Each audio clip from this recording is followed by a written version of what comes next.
Alright, so what's up chong gabi naman karon maayong gabi ninyong tanan dira. So nga tong paghisgutan karon dili ta maghisgot uban pa kundi kaning nakita ninyo sa atong screen karon. So a lot of us nakita nato ni silang mga tawhana na sa kalsada but mostly nakita ni nato sila dira sa mga pantalan or sa mga port. Daghan ng mga tawo nga magkamino sa ilaha. Daghan ang mga tawo nga maglibak sa ilaha nga ingana sila nga pagkatawo.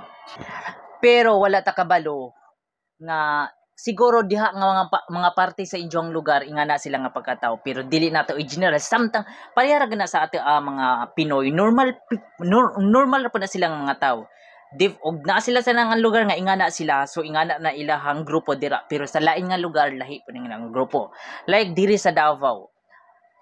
I've been working sa current job karon for kanang lapas na tuig. A lot daghan mig everyday naga-customer mi og kanang ingana nila mga badyaw. So I thought before katong wala pa ko naka-encounter jud sa ilaha nga ingana jud sila ka mga dili jud sila ka ingana nga mga tao. Ahong thinking jud sa ilaha nga ingana na sila, dili na sila maayo, mga hilabtano na sila. Pero katong nakatrabaho ko ingani nga sa ingani nga trabaho nako karon didto na pamatudan nga dili day tanan. And I am proud sa mga badyaw diri sa Davao City. Why? Gawas sa gamay na lang ang mga manglimos maski magali dili mga badyaw manglimos manggali bitaw maski gamay na gini ang manglimos diri mga kugihan sila do naa sila mga alahas mao na gihinahimo nila nga kapital para lang makapalit sila sako-sako nga sapatos sako-sako nga bag ug mao na ilang ibaligya mao na i-rolling. Mind you, dagko ang presyo sa ilahang alahas. Mo kantidad og tag 80, tag 70, 50 ang uban pa magli isa ka gatos kapin. So didto na napukaw ang ahong nahuna nga grabe di ay sila kun magtinud-anay. Didto napukaw ang nauna nga mali day ahong thinking sa una sa ilaha. Nya maka-proud pud ba siguro nakakita mo sa balita sa una sa Bohol katong ni graduate nga nursing proud kaayo ko ug proud kaayo ko sa mga badyaw diri sa Davao again proud ko tungod kay kada halos magud kada na ako'y mga customer nga badyaw ako na sila magkatanan ki suki man among tawag sa ila suki kanang nag-eskwela ba nimong anak nag-eskwela ba ka insay grado og ang ingon sa inyo nga daghan ako na customer nga badyaw diri sa Davao City nga naga-eskwela college high school sus kung ikaw nga dali ka kaadyo mo appreciate sa tao kung ikaw kanang nagahuna-huna bitaw sa uban nga tao maski ikaw dili nimo sila kaila malipay ka tungod kay naningkamot pud sila sa ilaha. Like, kung makadungag bitaw ko nga, nag-eskwela ko, first year college, like, makain ko, wow, proud kaayo ko.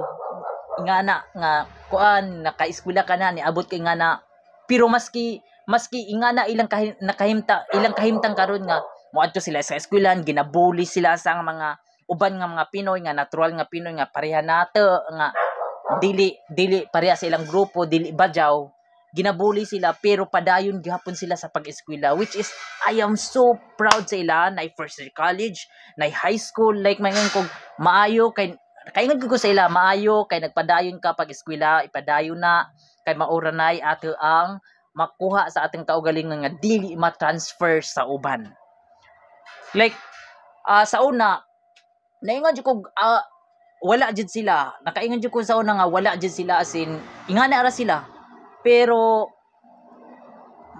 nakaingat mali jud kadyo kay generalize nako unya maka-proud pod kay kamao na mo sulat ang uban yung katong mga uban nga mga badyaw katong mga idara na mga 50s mostly di sila kanang magtamla rin sila pero katong mga batan-an karon perma musulat makasabot na o kanang magpa-fill out ko nila sa form makasabot na insa ang purpose of relationship mangingana grabe maka-proud ko sa ila so sa uban nga mga lugar naa pa ng mga gitawag nila badyaw mga gitawag daw na og badyaw kay naay bad nga tao nga mga grupo sa ilaha pero naapod mga good jaw, which is maayo nga mga tao nga grupo sa ilaha.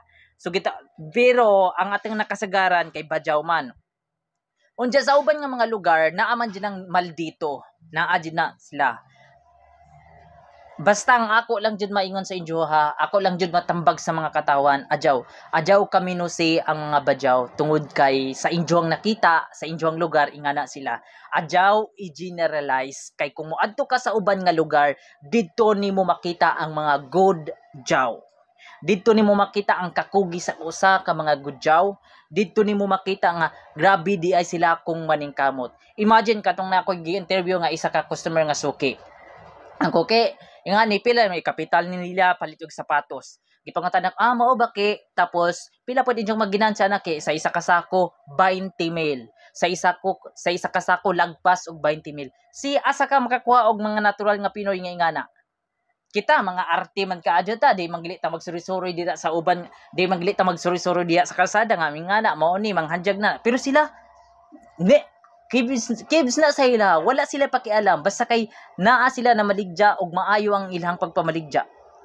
So mao to nga ang topic karon, adyaw i-generalize ang mga badyaw ug mga gudyaw.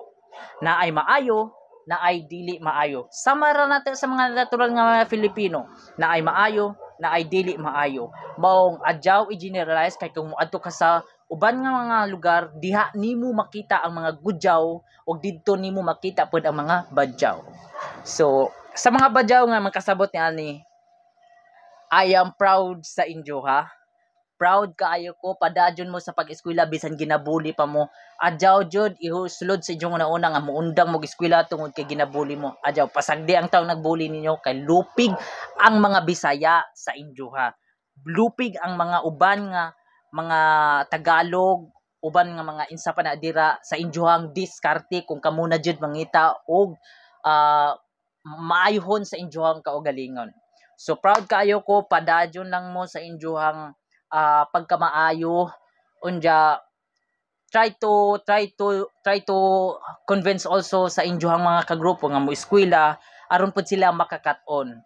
Unya educate ninyo ang uban ninyo nga dili katong nagbuhat og dili maayo, educate pud ninyo nga ayaw na, stop na, inyong advicean.